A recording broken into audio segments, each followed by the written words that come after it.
All right, the next project for the 1983 $500 Porsche 944 is put on this here fuel pressure regulator.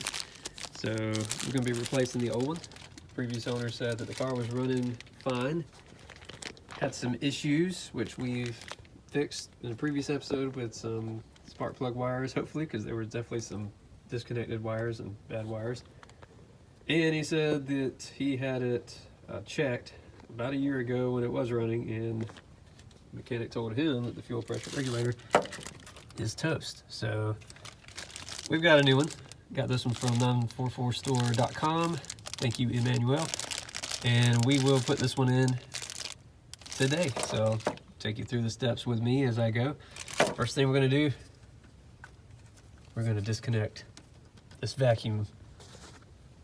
Step one.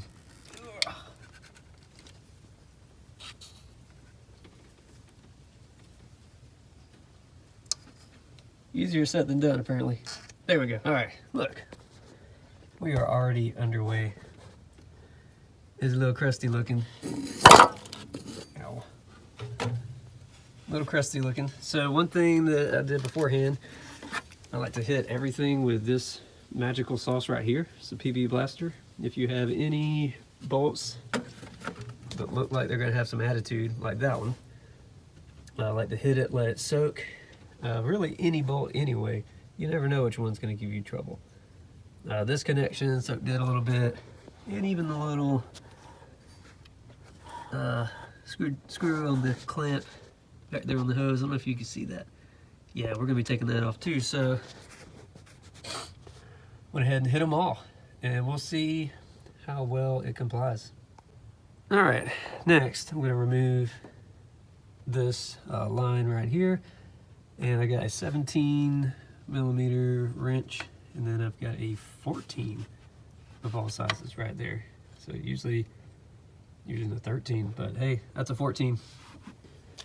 So a little bit of lefty loosey. I'll have to hold that one while I crank that one. I already broke it loose actually, so it's going. Got the rag underneath because we are most likely going to be letting some fuel out of these lines. And this car has been sitting for a while, so I'm not anticipating it to have any fuel pressure of any kind, unless when I tried to turn the motor over the other day, maybe I pressurized it a little, but that was just for a few turns. All right, so let's see if we got any fuel. We may not.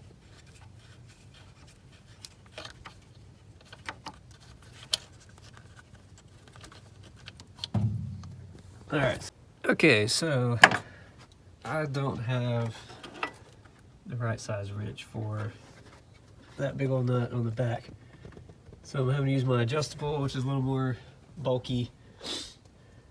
It is being a pain. So I've pulled retaining bolt there and there, and there's one right here, and there's one right there I've already removed. They're all 10 millimeters, so just 4 is all it is. And then once you have them out, like so, then you can just kind of pull this thing out. So there we go. So our injectors are out. Might as well check them while we're here, right?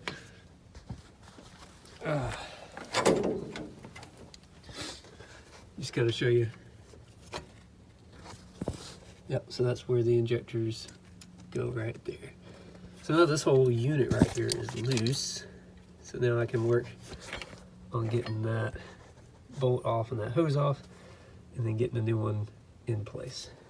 So I'm gonna need both hands for that. Okay, the hose is off. There's no pressure or fuel in this thing as suspected, so there is no gas coming out at all. So where I should have started, I told you this, if you should do is, if you have pressure, you can relieve it here on this. So you crack that open and you'll have gas come out, but it'll open it up so that the pressure can be released.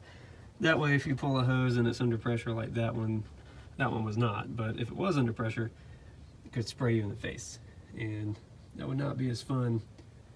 So you could just drop a rag right there, let that depressurize it. This one though has been sitting so long that I knew there would be no pressure, so I kind of forgot to mention it, but I skipped that step. All right, so the hose is off. Right here, just a little clamp holds it on. Now the only thing we have left to fight is that big old retaining bolt. So I want to see if I can get it off. Looked like it was a little bit stuck, so that's not fun, but we'll see what we can do. All right, well, the old one's off. I don't want to talk about what had to happen for it to come off, but let's just say socket set on this joker ended up doing the trick. So maybe some vice grips, maybe a socket set. Somebody put it on way too tight, so we're not gonna do that again. And we should, we'll have to straighten out the clamp. It got a little bent, but should not be as hard for you. Everything's hard for me. I don't know why, but we're gonna put this back on. So let's see, self-attached here. I cannot. All right, these bolts, washer bolt, go on the bottom right here. That's what holds it in place on the mount. Then we'll put the hose back on and clamp it, and then we shall thread this feed right here back in and tighten that down, and then put the vacuum hose back on the top, and then that should be it. So we got 1, 2, 3 points to connect, and then we'll be good. All right, here we go. All right, so in conclusion, I put everything back. So 4 bolts here, there, and there. Injectors are back in their spots. The vacuum hose is back on. We're tightened up here.